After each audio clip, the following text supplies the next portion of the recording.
Hi guys, unwrap with me. This is from Rizal, Cagayan. Ayan, from the Philippines. Ayan siya guys. Tignan natin kung ano tong laman na to. Kasi hindi ko na alam kung ano yung mga sinabi ko nun. So, let's go.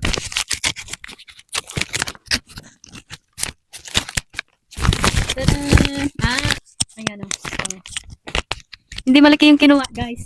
Pero okay lang. Thank you. What else? What's this? Ano to? Ano to? Wait lang. Ano natin? Nakaano nang maayos guys, oh. What is this? Ano to? Yung ano, coconut oil ata to. Diba? Ang saya din pag ano, pinadalhan mo. Ayan. Ayan siya guys. Ayan siya. Hindi naman siya natapon. Ayan pala siya.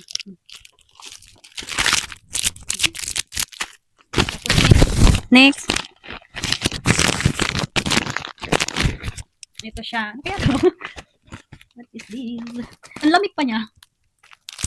Diyos ko, parang nakakatakot naman tong buksan. Baka mamaya mamaya magunting ko yung laman.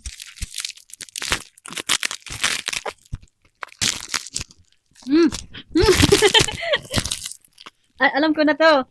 May smell. It's smelly.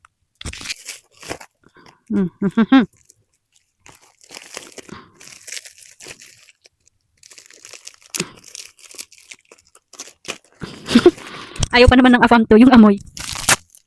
Danggit guys.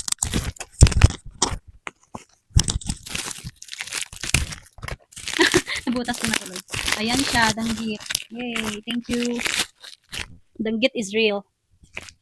And then, ito ba to? Last but not least. Alam ko na to. Nabahuan si Habi. I think this one. Nabahuan si Habi guys. Ito naman. Ano?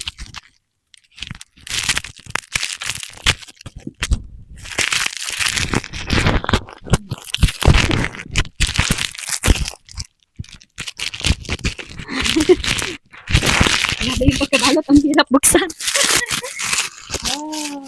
It's homemade.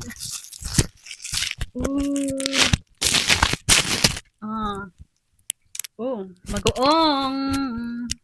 Ang hirap naman ito buksan guys. My gosh.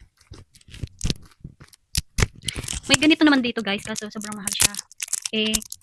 Ano naman. May papunta naman dito. Kaya nagpasabay na lang tayo.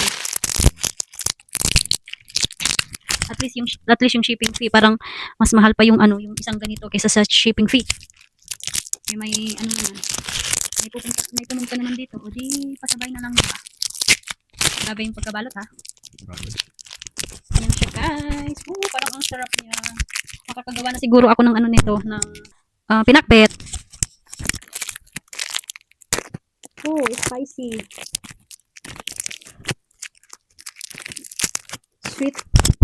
Sweet and spicy. Guys. Yan lamang guys. Ayun yung abito danggit.